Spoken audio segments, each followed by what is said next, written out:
अस्सलाम वालेकुम ख़वातीन और हज़रात, शुरू कर रहे हैं आज का अस्पहाल। मैं हूं जिसका मेज़बान जुनैद सलीम।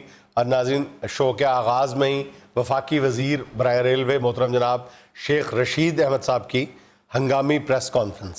वाह, देखें, सबसे पहले तो मैं आप सबको बल्कि पूरे पाकिस्तान की आवाम को मुबारकबाद देना चाहता हूँ और आप सब लोगों से मुबारकबाद वसूल करना चाहता हूँ कि अल्लाह के फजल से कई सालों के बाद कराची की सर्कुलर रेलवे चल पड़ी है। और जुनैद साहब, ये कोई आसान टारगेट नहीं था।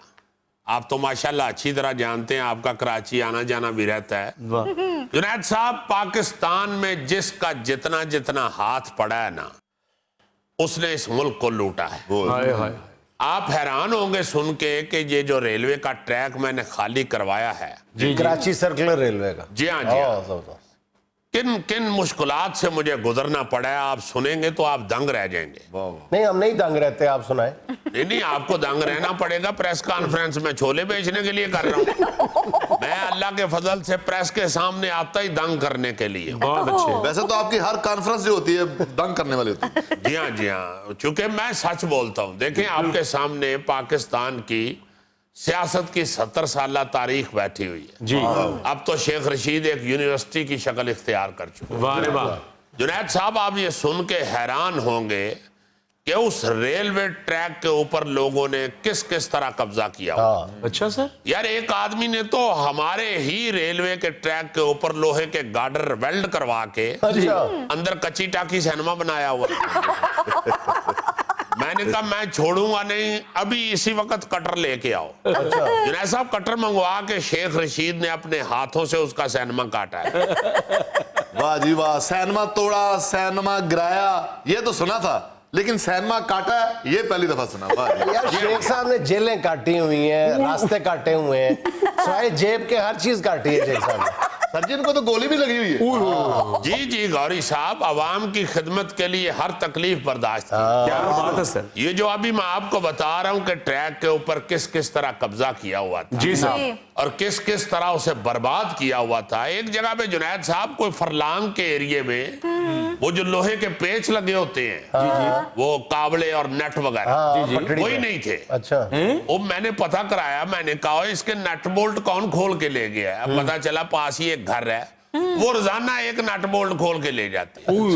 मैंने कहा वो किस लिए? कहते हैं जी उनके हाथ वाले नलके का गिर जाता है और बच्चे घुमा देते हैं, वो फिर इधर से खोल के जाके नलके में फिट करके चलाते हैं। यानी देखें, रेलवे चल नहीं रही और उनका नलका चल रहा है। एक जगह पे जुनैद साहब, वो नीचे जो लकड़ी की शतीरियां होती हैं रेलवे लाइन के नीचे, ट्रैक के नीचे, वो निकाल के उनके फटे चिरा के तो किसी ने लैंडर के नीचे डाले हुए, शटरिंग की हुई यार, शटरिंग। तो मैंने कहा उतारो ये फटे वापस। कहते हैं जी बस 3 दिन रह गए हैं लैंडर खुलने में, कर देंगे। मैं जुनैद साहब 3 दिन उनके दरवाजे के आगे बैठा रहा। मैंने कहा फटे मैंने वापस लेके जा। यानी 3 दिन आराम से कह रहे हैं, 3 दिन में तो खैबर मेल कराची पहुंच जाती। 3 दिन यार, लोहे का ट्रैक काट के ले गए हैं कई लोग, वो जाके छत के नीचे गार्डर डाला हुआ है। एक जगह तो जुनैद साहब हद हो गई, लोग इकट्ठे होके मोहल्ले के आ गए जी, इधर हम बिल्कुल अभी ट्रेन नहीं चलने देंगे। और मैंने कहा क्यों जी? कहते हैं जी आगे कुत्ती ने 9 बच्चे दिए हुए। और मैंने कहा यार, उनको उठा के किसी महफूज जगह पे पहुंचा दो, इधर से उठ गए तो क्या बच्चे बड़े नहीं होंगे? कहते हैं नहीं जी, वो ट्रेन की आवाज से मानूस हो गए हुए। तो मैंने कहा ट्रेन तो चल ही नहीं रही, आवाज कौन सी से मानूस हो गई? कहते हैं जी मोहल्ले के बच्चे उनके इर्द गिर्द करते रहते हैं, चुक चुक चुक। और मैंने कहा यार, यहाँ से उठाओ ना, जहाँ पे रखोगे मैं उसके पास खड़े होकर करता रहूंगा, चुक चुक।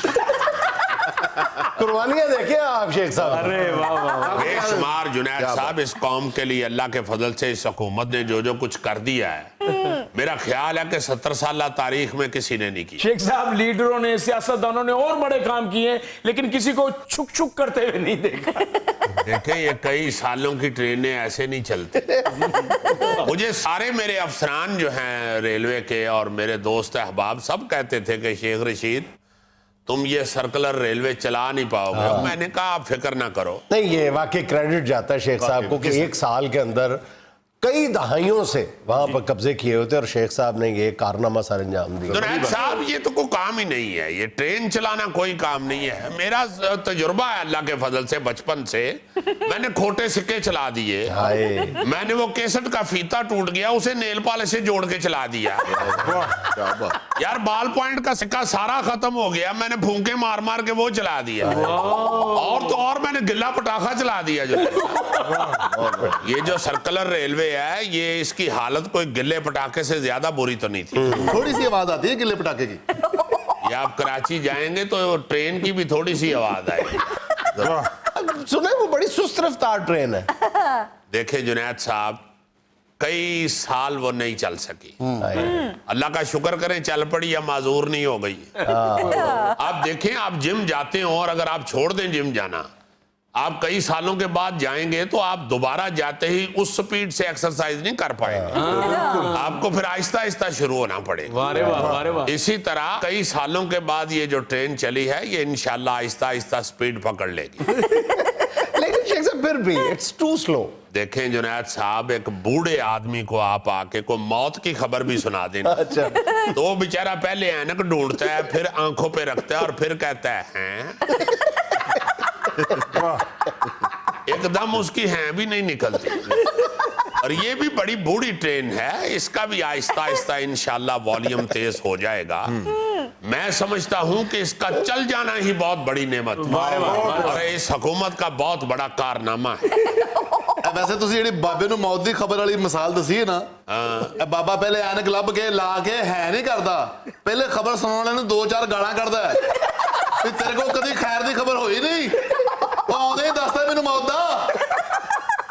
देखें गौरी साहब, आप हमारी हुकूमत के एक बहुत बड़े कारनामे को लाफ्टर की तरफ ले जा रहे हैं। कारनामा तो है। मगर शेख साहब इतनी स्लो ट्रेन तो यार अच्छा नहीं है, तुम भी आराम से चढ़ जाया करो। ट्रेन तो उतर के घर सब्जी दे के फिर बंदा उत्ते चढ़ जाता। तो यार इससे बड़ा और कारनामा क्या हो सकता है कि आप एक ही टिकट में घर सब्जी भी दे के वापस आके चढ़ सकते हैं। जुनैद साहब, जो हालत थी ट्रेन की अगर आप देख लेते तो ये मुमकिन नहीं था इसका चल जाना। यार लैट्रिनों में से टूटियां तक तो उतार के ले गए हैं लोग। ट्रेन तो इतनी स्लो है, सुना कि उसके इंजन में हारन तो है ही नहीं। आगे बोनट पे बंदा बिठाया हुआ है जो आने वाले को कहता है जुआना हट के भाई। देखें बिजली की बचत भी इस मुल्क की बड़ी जरूरत है। अगर आप हारन बजा बजा के तो इस मुल्क की बिजली खत्म करना चाहेंगे तो मैं समझता हूँ ये कोई कारनामा नहीं। बहुत अच्छे सर। तो शेख साहब, जो बंदा आपने बिठाया हुआ है उसको तनख्वाह भी तो देनी पड़ती है। जुनैद साहब, रेलगाड़ी के हार्न पे जितनी बिजली खर्च होती है वो आप सोच भी नहीं सकते। कभी आपने उसकी आवाज सुनी है? वो जितना जोर से पां करती है, पास बंदा खड़ा बेहोश हो जाता है। शेख साहब के हर काम में कोई ना कोई हिकमत है। अगर ना ट्रेन के आगे कितने बूढ़े लोग भी आते होंगे, उनको भी वो बंदा कहता होगा बच के जमाना, तो वो उसका खून बढ़ जाता होगा। शेख साहब, आप जिस जज्बे से काम कर रहे हैं ना, आप कराची से भी इलेक्शन लड़े, सीट आपकी पक्की। ओ यार, आप पिंडी के लिए दुआ करें। मुझे जिस घर की वजह से वोट मिलते हैं ना, वो पिंडी में ही है। अच्छा शेख साहब, ये सर्कुलर रेलवे के चक्कर में ML1 मंसूबा ना भूल जाइएगा। नहीं नहीं, देखें बीबी, ये जो ML1 मंसूबा है ना, उसमें तो चीन हमसे ज्यादा जल्दी में है। क्योंकि आप जानते हैं कि चीन हमारा ब्रादर इस्लामी मुल्क है, और मेरा मतलब है ब्रादर मुल्क है, तो बड़ी मोहब्बत करता है वो पाकिस्तान से। बल्कि आप हैरान होंगे कि हम अगर सुस्त पड़े भी तो चीनी सफीर हमें फोन कर देता है कि जागते रहना भाई। अभी कुछ दिन पहले भी मेरी चीनी सफीर से चीनी जुबान में ही बातचीत हुई है। चीनी जुबान में? जी जी जी जी, मैंने उसे कहा है शाओ काओ मिन पाओ, उन्हें क्या है पिंडी बॉय एम खप ना पाओ। हम जिम्मेदार हैं और अल्लाह के फजल से हमने ये आपके साथ मंसूबा मिलके बनाने की जब ठान ली है तो इंशाल्लाह मंसूबा बनेगा, आप फिक्र ना करें। अच्छा शेख साहब, ये जरा सियासत की तरफ भी तो आए ना थोड़ा सा। ये अपोजिशन जमातों ने कहा कि जी ये कोरोना के हवाले से जो पाबंदियां लग रही हैं हम उनको मंजूर नहीं करते और हम जुलूस जल्द से जारी रखें। तो क्या समझते हैं आप? देखें, मैं शुरू से ये चीख रहा हूं, आप लोग अब बादशाह आदमी हैं मीडिया वाले, आपका ध्यान मेरी बातों पे नहीं जाता। मैं शुरू से ये कह रहा हूं कि इन जलसे जुलूसों से खान कहीं नहीं जाने वाला, अच्छा ये तो तय है। अब आ जाते हैं जलसे जुलूसों की तरफ। ये जलसे जुलूसों से कोई फर्क पड़ेगा या नहीं, मैं नहीं समझता कि इनसे कोई फर्क पड़ेगा। अच्छा अच्छा ये अपोजिशन अगर जलसे जुलूस से और एहतजाज से ये कोई उम्मीद लगा के बैठी हुई है, तो ये बिल्कुल ऐसे ही है कि जैसे आप कूंडा पानी के साथ भर के रख दें और उम्मीद लगा लें कि सुबह दही जमा होगा। वाह वाह क्या आला मिसाल दी है जी। जुनैद साहब इन्हें वैसे वो पानी वाला दही भी खा जाए। और ज्यादा से ज्यादा साथ इतना कहना है, आज पहले वाली गल मलाई पतली। तो जुनैद साहब आज भी शेख रशीद अपने मौकफ पे कायम है। आज भी शेख रशीद यही कह रहा है कि इन जलसे जुलूसों से, इस एहतजाज से खान तो नहीं जाने वाला। खान जाएगा सर्दी दे नाल। वो आप अपने मोहल्ले वाले खान की बात कर रहे हैं जिसने नुक्कर पे ड्राई फ्रूट की रेडी लगाई है। मैं उस खान की बात कर रहा हूं जो इस वक्त पाकिस्तान को दलदल से निकाल के ले जा रहा है। नहीं शेख साहब, अपोजिशन से हुकूमत डरी हुई तो है। और यार जिनकी आपस में ही नहीं बनती उनसे किसी ने क्या डरना है। ये सारी जमातें ही इकट्ठी नहीं है। मैं पहले दिन से कह रहा हूं इनकी आपस में ही नहीं बनेगी। देखे पीपल्स पार्टी कहती है कि कहां सफेद है, नून लीग कहती है नहीं काला है, ANP कहती है नहीं ग्रे रंग का है, फजलुर रहमान साहब कहते हैं ये कहां है, नहीं ये कबूतर है। ना इनके रंग मिलते हैं, ना इनके जानवर मिलते हैं, ना इनके ज़हन मिलते हैं।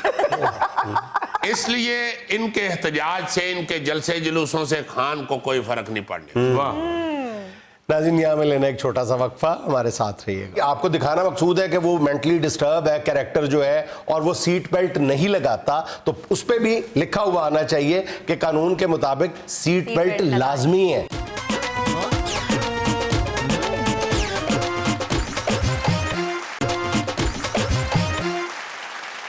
अच्छा भाईजान, आज हम कुछ मारूजात पैमरा के गोश गुजार करना चाहते हैं, बल्कि सिर्फ पैमरा नहीं बल्कि हमारे जो ड्रामा इंडस्ट्री है हमारी, या शोबिज़ इंडस्ट्री है जी, उसकी खिदमत में मैं चंद बातें रखना चाहता हूँ। आपको याद है कि कुछ अर्सा पहले मतलब ये कानून बनाया गया था कि कुछ बातें जो हैं जैसे सिगरेट नोशी है, ये आप ड्रामों में नहीं दिखा सकते। बिल्कुल। और जैसे ही वो सिगरेट उठाता था हीरो या कोई भी ड्रामे का कैरेक्टर, तो वहां पे कट कर दिया जाता था, और अगर इंतहाई नागुज़ीर होता था तो साथ फिर मतलब लिखा हुआ आता था कि smoking is injurious to health, और या उर्दू में लिखा था कि वो कैंसर का बायस बनती है और हाँ मतलब सेहत के लिए मुज़र है। मैं ये कहता हूँ कि तजवीज़ ये है कि ये इस बात को सिर्फ सिगरेट नोशी तक क्यों महदूद रखा जाता है।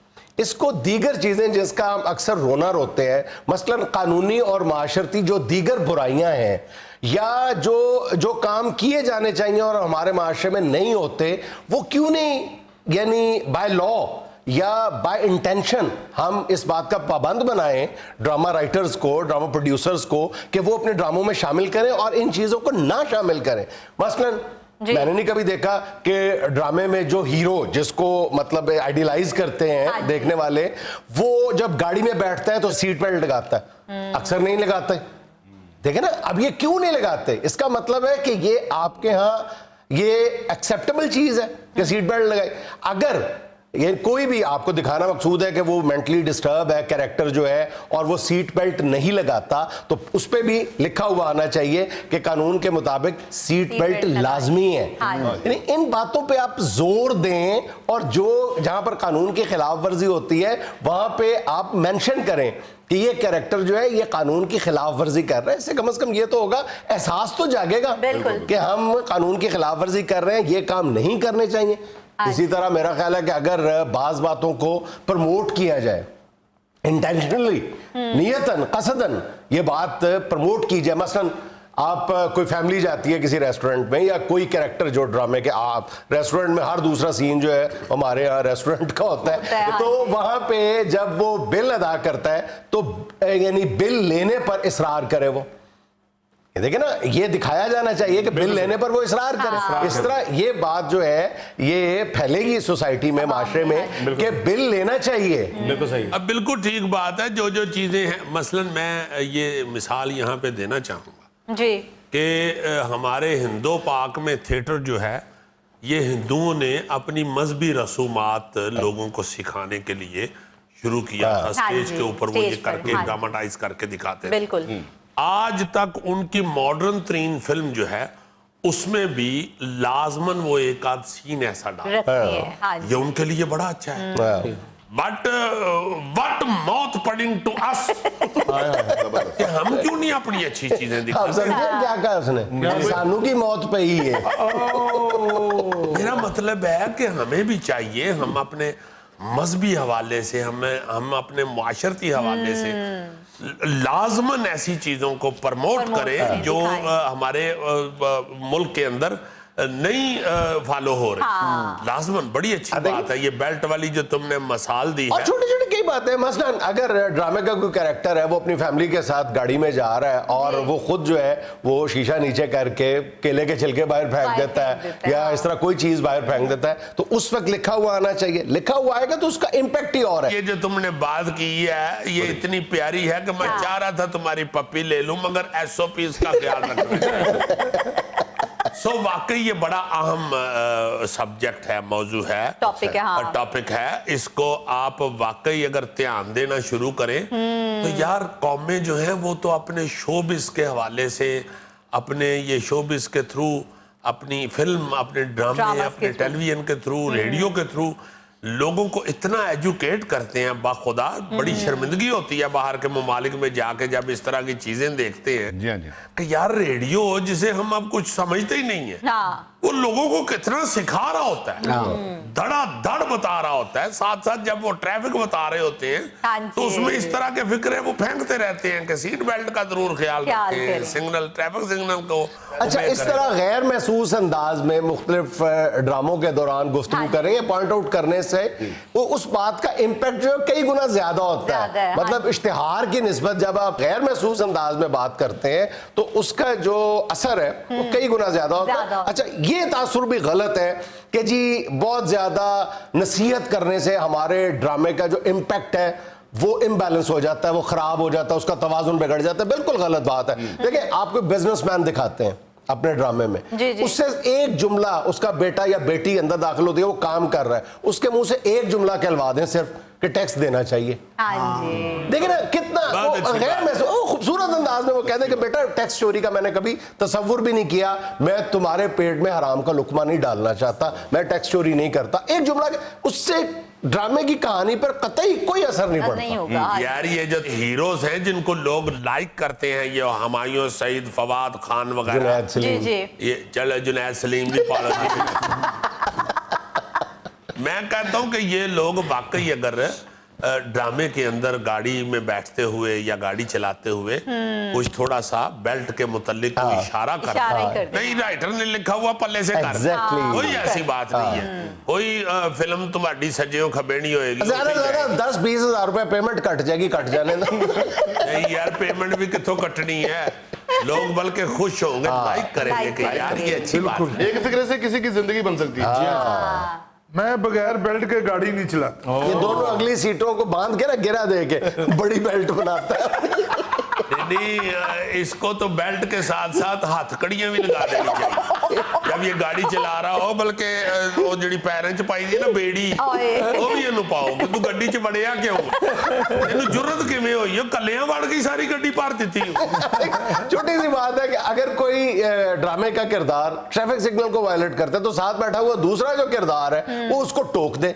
आप उसके टोकने का जो एक जुमला है, हमारे बड़े बड़े कमाल ड्रामा राइटर हैं, ऐसा ऐसा जुमला लिखते हैं कि मतलब इंसानी अकल दंग रह जाती है कि किसकी सोच है, किसकी, तो वो इस हवाले से क्यों नहीं जुमला कोई नया दे सकते कौम को कि जो साथ वाला कैरेक्टर बोल दे कि ये क्या किया तुमने, उसको एक बड़ा क्राइम बना के पेश करो कि तुमने ट्रैफिक सिग्नल तोड़ दिए, तो मामूली बात नहीं है। हाँ जी, हाँ जी, जैसे मैंने अभी बताया कि मजहबी हवाले से जरूर लोगों को गाइड करें, लोगों को अपनी शादी ब्याह की रसूमात खुदा के वास्ते दिखाएं, लोगों को हिंदू कल्चर के पीछे मत लगने दें। आप में इतनी जान होनी चाहिए मैं ये कहता हूं कि ये जो लोग कहते हैं ना जी कि जो लोग देखना चाहते हैं या जो मुआशरे में चल रहा है हम तो वही दिखाते हैं, ये इंतहाई बेवकूफ़ों वाली और कमज़ोर लोगों की बात है।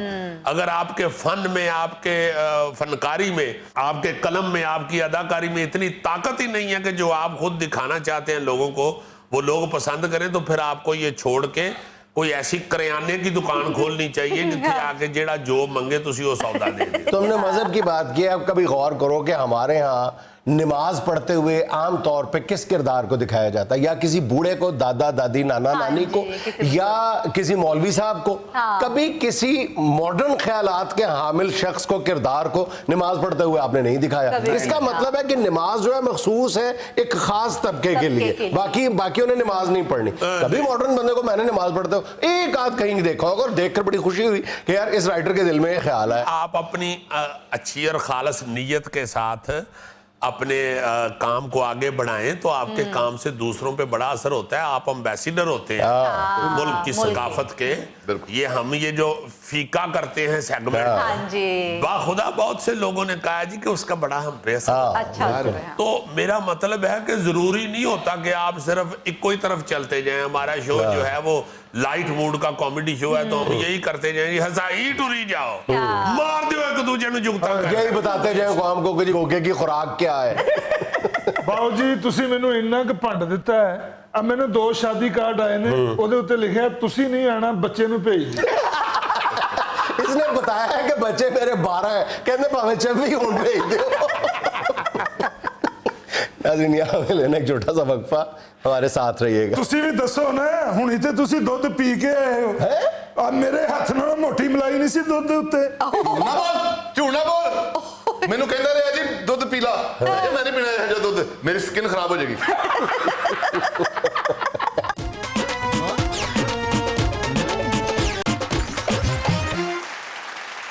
नाज़रीन, दूध में मिलावट कई दहाइयों से हमारे यहाँ न सिर्फ एक माशी बल्कि माशरती मसला भी बनता जा रहा है।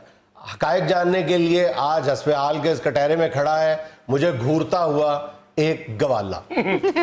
यानी देखो कि दूध की मिलावट पे गुफ्तगू होनी है जी, और कपड़े अपनी तरफ से फिल्मी पहन के आ गए।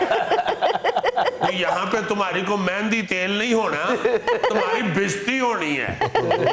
इसलिए कि जिस किस्म का तुम पूरी कौम को और कौम के बच्चों को दूध पिला रहे हो ना, रब जानता है मैं अगर थोड़ा जिहा भी तेरे नालों तगड़ा होंदा मैं तेनों पहले लम्मियां पाना सी।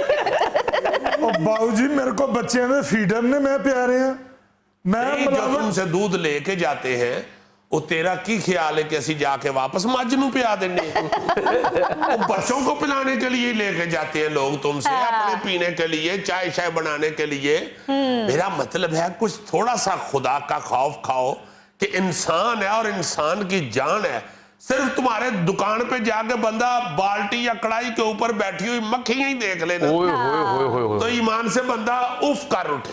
सबसे बड़ा जुल्म ये है कि मिलावट भी करते हो वो भी गंदे पानी की, खाने के पानी की, नहरों के पानी की। कई यारी आपने खबर पड़ी होगी दूध में से डड्डू निकला है जी। रास्ते में नहरों में से, खालों में से, सुओं में से पानी निकाल के तो दूध में डाल। कुछ ख्याल कर यार, कुछ ख्याल कर भाई। अब बाबू जी जेड़ी मझ दा दुध पींदे हो ਉਹ ਕਿਹੜਾ ਮਿਨਰਲ ਵਾਟਰ ਪੀਂਦੀ ਹੈ, ਨਾਲੇ ਤੋਂ ਛੱਪੜ ਤੋਂ ਖਾਲੇ ਤੋਂ ਪਾਣੀ ਪੀਂਦੀ ਹੈ। बहुत अच्छे यानी मज दा फर्स्ट कजन बन रहा है। ये क्या तवील है कि भैंस, अब भैंसों को साफ पानी भी पिलाओ, ये दूसरा जुल्म करते हो तुम। ਬਾਬੂ ਜੀ ਜੇ ਅਸੀਂ ਥੋੜਾ ਜਿਹਾ ਨਹਿਰ ਦਾ ਪਾਣੀ ਪਾ ਕੇ ਬਾਲਟੀ ਨੂੰ ਇੰਜ ਘਾਲ ਕੇ ਵਿੱਚ ਪਾ ਲਿਆ ਤੁਸੀਂ ਗੱਲ ਹੀ ਬਣਾ ਲਈ। ईमान से अनपढ़ बेचारी और मासूम अवाम है, तड़ा तड़ा। अब क्या करे, जरूरत है दूध की। अब तो मैंने देखा है कि जो सादे से बेचारे सिद्धड़ से लोग होते हैं ना, अनपढ़ से मेरे वर्गे, वही जाके इनकी दुकानों से खुला दूध खरीदते हैं। अब लोग तौबा कर गए हुए, बिल्कुल सर। लोग अब आहिस्ता आहिस्ता पैकेट वाले दूध की तरफ जा रहे हैं। बिल्कुल सही कह रहे हैं। अब तो अब लोगों को अकल आना शुरू हो गई है कि यार इन्हां ਦੀਆਂ ਮੱਖੀਆਂ ਵੇਖੀਏ, ਇਹਨਾਂ ਦੇ ਦੁੱਧ ਵਿੱਚ ਛੱਪੜਾਂ ਦਾ ਤੇ ਖਾਲਿਆਂ ਦਾ ਪਾਣੀ ਵੇਖੀਏ, ਇਹਨਾਂ ਦੇ ਦੁੱਧ ਵਿੱਚ ਕੀੜੇ ਮਕੌੜੇ ਮਰੇ ਵੇਖੀਏ, ਮੱਛਰ ਮਲਾਈਆਂ ਤੇ ਬੈਠੇ ਵੇਖੀਏ, ਯਾਰ ਇਹਨਾਂ ਦਾ ਮੂੰਹ ਵੇਖੀਏ। ਉਹ ਬਾਬੂ ਜੀ ਮੈਂ ਵੀ ਖੁੱਲਾ ਦੁੱਧ ਨਹੀਂ ਵੇਚਦਾ, मैं भी पैकिंग की इंज करके छापर वल दे के फ्रिजां दे विच रखे ने। बाल देख वाह के। वाह वाह वाह यार पाजनैद हल्की सी इजाजत दो और साथ मुझे को दो तगड़े से बंदे प्लीज सेगमेंट रहने दो इन्हों किसी कमरे ची ढकी यार जितना अपनी सेहत का ख्याल रखते हो उसका 10वां हिस्सा कौम की सेहत का भी ख्याल कर लो। सर बीच में सिंगाड़े का आटा और चीजें पता नहीं क्या क्या कुछ डाल रहे हैं दूध यार के। अब तो ये जो खुला दूध बेचने वाले हैं मैंने सुना कि अब ये इतना डेंजरस दूध बनाते हैं पता नहीं कास्टिक सोडे और पता नहीं क्या क्या डाल के। और मैंने एक दफा पता नहीं जुनैद ने रिसर्च करवाई थी जी, कि जी। जो इधर बहुत ज्यादा खुला दूध बेचने वाली दुकानें हैं ना हाँ जी। उनको भी मसनूई बनाया हुआ खतरनाक केमिकल वाला दूध सप्लाई किया जाए। मैं क्या संतरी बादशाह तू तो गया सी उत्थे इफ्तिताह है दुकानदार। हमारे मोहल्ले में ना गोबर की पाथियों का शोरूम बन रहा है जी। उसका इफ्तिताह करवाना था, भैंस कोई नहीं मान रही थी, फिर सोचा कि आपसे करवाए। कितने तुम्हें शौक है इफ्तिताह करवाने का, तुम्हारी बड़ी मियां असल में इकबाल से शक्ल मिलती। नाले आ पग पुग ला दे सिर तो टट्ठे पुहान दा प्यो लग रहे हैं। अरे गवर्नमेंट ने दूध चेक करने के लिए मुख्तलिफ जगहों के ऊपर स्टूल लगाए हैं, हाँ जी। गाड़ियां खड़ी की हैं। ये इनसे कौन जीत सकता है? हाँ। इन्होंने वो रास्ते ही छोड़ दिए, दूसरे रास्तों से निकल के जाके दूध सप्लाई कर आते हैं। हाँ। नहीं चेक करवाते, नहीं करवाते, क्योंकि हाँ। करवा सकते ही नहीं है, वो दूध होता ही नहीं होता है। ही नहीं है, असल बात ये। ਉਹ ਬਾਊ ਜੀ ਮੈਂ ਕਿੱਥੇ ਦੁੱਧ ਚੈੱਕ ਕਰਾਉਂਦਾ ਫਿਰਾਂ ਮੈਨੂੰ ਦੁੱਧ ਜਿਸ ਤਰ੍ਹਾਂ ਦੇ ਕੇ ਜਾਂਦੇ ਨੇ ਉਸ ਤਰ੍ਹਾਂ ਹੀ ਮੈਂ ਵੇਚਣਾ। नहीं नहीं, तुमने कब माननी है गवर्नमेंट की? ये भी कानून है बाकायदा, ये कसाईयों के लिए, गोश्त की दुकानों के लिए, जी जी। ये गवालों के लिए कि अपनी दुकानों को साफ सुथरा रखें, तो जाली शाली लगाएं, मक्खी ना अंदर मक्खी ना जाने जाए। दें, कीड़े मकोड़े से दूर रखे हाँ चीजों को। जी। मगर नहीं, ਉਹ ਬਾਊ ਜੀ ਦੁਕਾਨ ਨਾ ਆ ਕੇ ਵੇਖੋ ਤੇ ਸਹੀ ਤੁਸੀਂ ਸਾਰਾ ਮਲਤਾਨੀ ਸ਼ੀਸ਼ੇ ਦਾ ਕੰਮ ਹੋਇਆ ਅੱਜ ਜਿੱਥੇ ਮੈਂ ਬੈਠ ਕੇ ਦੁੱਧ ਵੇਚਣਾ ਸਾਰਾ ਪੱਥਰ लगाया जी ਉੱਥੇ। और भाई प्रॉब्लम ये नहीं है कि तुम मुल्तानी शीशे पे बैठ के दूध बेचते हो या पत्थर पे बैठ के ये बताओ कि बेचते क्या हो? पाउच में बेचते हो, डब्बे में बेचते हो, खुला बेचते हो, जो भी बेचते हो उसमें है क्या, दूध कैसा है? This is the real problem. जो मुल्तानी शीशा सुना रहा है उसमें तो ज्यादा खतरा है। जो 40 मक्खियां ने तो 80 नजर आती हैं। या तो है ना शीशा देख के तो मक्खी हो करके दौड़ जाती है, या पत्थर लगाओ दुकान में तो मक्खी बेचारी तिलकती फिरती है। और दूध साफ रखो, दूध उसको सही असली दूध की शक्ल में बेचो। हाँ जी। और सर जी आके ਵੇਖੋ ਤੇ ਸਹੀ ਮੈਂ ਦੁੱਧ ਦੇ ਉੱਤੇ ਲੱਠਾ ਪਾਇਆ ਹੋਇਆ अल्लाह खैर करे, कदों फौत होए ने मरूद? सफाई ਦਾ इंतजाम ਕੀਤਾ ਹੋਇਆ सबसे ज्यादा ये लोग शोर मचाते हैं जी दूध अल्लाह का नूर है, दूध अल्लाह का नूर है, और उसमें ये कह के पानी में ला देते हैं कि अगर दूध अल्लाह का नूर है तो पानी अल्लाह की नेमत है। हाँ जी। कहते यही है कि दूध अल्लाह का नूर है, और वो अल्लाह के नूर के साथ करते वो हैं जो पुलिस ने नूरदीन जुआरिये के साथ की। फेंट के ਉਹਦਾ बेड़ा गर्क कर ਛੱਡਦੇ ਨੇ। ਅਫਸਰੋ ਤੁਸੀਂ ਵੀ ਦੱਸੋ ਨਾ ਹੁਣੀ ਤੇ ਤੁਸੀਂ ਦੁੱਧ ਪੀ ਕੇ ਆਏ ਹੋ ਆ ਮੇਰੇ ਹੱਥ ਨਾਲ ਮੋਟੀ ਮਲਾਈ ਨਹੀਂ ਸੀ ਦੁੱਧ ਦੇ ਉੱਤੇ। ਨਾ ਬੋਲ, ਝੂਠ ਨਾ ਬੋਲ। ਮੈਨੂੰ ਕਹਿੰਦਾ ਰਿਹਾ ਜੀ ਦੁੱਧ ਪੀ ਲਾ, ਮੈਂ ਨਹੀਂ ਪੀਣਾ ਇਹ ਦੁੱਧ, ਮੇਰੀ ਸਕਿਨ ਖਰਾਬ ਹੋ ਜਾਏਗੀ। ला जी, अगर तुम्हारे हाथ जितनी मोटी मलाई थी ना दूध पे, तो अफसरों किसी दिन चपेट जितनी मलाई उतार के इसके मुंह पे मारे। अच्छा अफसर साहब, जब आपने दूध से कहा कि मैंने नहीं पीना तुम्हें, मेरी स्किन खराब हो जाएगी, तो दूध में रिएक्ट नहीं किया कोई? किया होगा रिएक्ट दूध ने, इसने ऊपर लट्ठा डाला हुआ है। जिस तो लट्ठा पै जावे उन्हें की रिएक्ट। नाज़रीन, यहाँ में लेना एक छोटा सा वक्फा, हमारे साथ रहिए।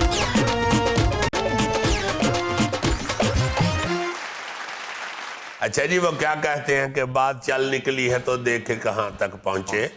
आजकल शादियां हो रही हैं धड़ाधड़, बहुत। बेशक SOPs के तहत ही हो रही हैं, मगर हो रही हैं क्योंकि ये सीजन होता है सीजन शादियों है। का। हाँ जी। हमारी जो बहनें माएँ हैं, हमारी बेटियां जो हैं, वो सर्दियों वाले कपड़े सिलवा बैठती हैं, हाँ जी। कढ़ाइयों कढ़ाइयों वाले पारे हाँ। सूट शादी में फिर प्यारे लगते हैं वो यारा। हाँ। तो इसलिए ज्यादातर शादियां जो हैं वो सर्दियों में ही होती हैं। जी। तो इसलिए मैं चाह रहा हूं कि लगदे हाथ जरा जो शादियों के अंदर बदतहजीबियां देखी जाती हैं, खास तौर पे खाने के वक्त, हाँ जी। वो मैं जरा देख आया हूं चंद, वो मैं डिस्कस करना चाह रहा हूं। अच्छा। सबसे पहली जो बात है ना जी, वो ये है कि आपको जितने लोगों को बुलाया हो उतने ही जाने चाहिए। ये इंतहाई बुरी आदत लोगों में बड़ी मशहूर होती जा रही है, बहुत ज्यादा पाई जा रही है कि आपको अगर अकेले को बुलाया तो आप बाल बच्चा लेके टोर साथ करते हैं और लेके। जाके फिर बड़ी डटाई के साथ हो, बस आपको क्या बताएं, आपके भतीजे कहते हैं कि हमने तसद्दुक भाई के बेटे को दूल्हा बनते देखना है। तो सदक भाई जवाब में कहते हैं मैं आपको तस्वीरें भेज देता, वीडियो भेज देता, आने की क्या जरूरत थी। नहीं, वाकई ये बड़ी गलत बात। बुरी बात है। कोई भी आदमी हो, वो तगड़े से तगड़ा है या माड़े से माड़ा, वो जब तय कर लेता है या काउंटिंग करता है अपने लोगों की, मेहमानों हाँ। की, तो वो उस हिसाब से वो बंदोबस्त करता है। और अब तो हर बंदा बेचारा 100-150 आदमी ऊपर का बंदोबस्त करता है। ज्यादा करते हैं, हाँ। मगर जब 500-600 ज्यादा हो जाए तो फिर वो बेचारा कल्ला क्यों शर्मिंदा हो। और अब तो वो दौर भी नहीं रहा ना कि मतलब जो भी है, अगर 100 की बजाय 125 या 150 मेहमान आ जी। जाएं तो आपने सालन में पानी और डाल दिया और भुगता दिया। अब तो सीधी बात ये है, या मतलब तरीके के साथ भुगता दिया। वो पुप्पा और खालू जो तुम बताते हो कि जो वो भुगताने पे देख पे बैठे होते थे, वो किसी टेक्निक से भुगता देते थे। अब तो अब होटलों में और मैरिज हॉल्स में और ये जितने भी बने हुए हैं अब मार्कीज वगैरह, हाँ जी। इनमें आपकी मखसूस मतलब नशिस्तें होती हैं, बुकिंग आपकी बुकिंग होती है, आपको बताया होता है आपने कि भाई इतने बंदे इतने लोग हैं। आएंगे। तो इस हिसाब से खुदा वास्ते दूसरे की इज्जत का ख्याल रखना चाहिए। ये आपकी ये छोटी सी जो बेवकूफी है या बदतहजीबी बदतहजीबी है, है, हाँ। इससे अगला बंदा बहुत ज्यादा बड़ी टेंशन में चला जाए। हाँ। एक बात, दूसरी बात यह है कि जब फिर आप चले जाते हैं तो मैंने देखा है कि खाना जब तकसीम होता है ना जी, तो पहले सैलड वगैरह और ये रायता वगैरह रख देते हैं। कई फिर मैंने थैले जैसे बब्बर शेर देखे हैं जो रायते वाला प्याला देख के सीधा मुंह को लगा ले हाय। और डीग लगा के सारा पी के कह रहे होते हैं ये बड़ा हाजमे वाला होता है। वो यार पहले कुछ खाते ले, फिर हजम भी कर ले। और बाकी सबके लिए जिनके लिए वो रायता एक डोंगा आया होता है, हाँ। वो शक्ल देख रहे होते हैं। नहीं होता, हाँ। उसी तरह फिर जब आप सालन आता है तो सालन डालते हैं, तो अक्सर मैंने देखा है कि कोई बंदा बेचारा अपने मतलब की बोटी ढूंढने के लिए सारे सालन वाले डोंगे में इस तरह फिर जाता है हाय। जिस तरह मक्खी आगे बेचारी गड्डी च फिरन रही होती है।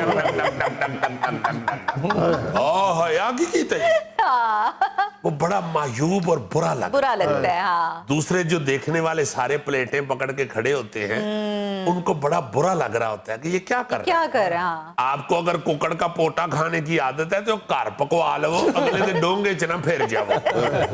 फिर कोई भी अपनी मतलब की बोटी ढूंढने के लिए, अगर ठीक है अच्छी बात है, जो आपको अच्छा लगता है वो खाएं, हाँ। मगर वो सामने जो पड़ा हुआ है उसमें अगर है तो खा ले। और इस हकीकत को भी मद्देनजर रखें कि एक मुर्गे में 2 ही टांगे होती हैं, 6 टांगे नहीं होती। हाँ जी, हाँ जी। और ऊपर से अदरक और धनिया जो ऊपर फेंका होता है, वो उसकी सारी डेकोरेशन मार देती है। हाय हाय हाय, डेकोरेशन का तो इस तरह बेड़ा गर्क हो जाता है अपना की ना तेरा गोगिया। जिस तरह कुकड़ ने कूड़ा नहीं फोलिया होता, उस तरह कर जाते नहीं डेकोरेशन पैड़े। और दूसरी एक और बड़ी अहम बात जो है वो भी देखने में अब अक्सर आती है कि कई लोग अगर चमचा एक है या 2 हैं और वो दोनों चमचे दोनों ने पकड़े हुए हैं, तो तीसरा अब हाथ से भी बोटी उठा ले। ये भी नहीं अच्छी ये बात। बहुत ही- और एक और बुरी बात सर, खाना खा के फिर जिस टेबल पे जो कपड़ा लगा हुआ उसी से हाथ साफ कर लेने। उसी से हाथ साफ तो करते हैं जो करते हैं। कई लोगों को मैंने देखा है वो रोटी या नान से भी हाथ साफ करते हैं और अपने गंदे हाथों से रोटियां दीदी करके तो दूजे ने कह रहे हैं तुसी खा लगी यार, तू अपनी पर चुक ले सारी, वो आपे ले लेगा बेचारा। और रोटी फिर गर्म रोटी ढूंढने के लिए इस तरह फोल रहे होते हैं जैसे दंदाला डॉक्टर मुंह नहीं फोल रहा होता। केड़ा जनाब कीड़े वाला दंद केड़ा है, उस तरह रोटी को चेक कर रहे होते हैं कि गर्म रोटी केड़ी है। बंदा कहता कीड़े को पोंछ ले यार। बहुत बुरी ईमान से आते होते हैं। कुछ लोग तो गोश्त को दिल पे लगा लेते हैं, अरे पप्पो ने बोटी अच्छी नहीं मिली, जाके वापस जाएगी। नाज़रीन, ये था आज का अस्बे हाल और आज की छोटी सी बात ये कि दूसरों की गलतियों से सबक सीखें। अपनी उम्र इतनी नहीं होती कि सारी गलतियां खुद ही करें। खुश रहें, खुश रखें। आपसे मुलाकात होगी इंशाल्लाह कल। अल्लाह हाफिज।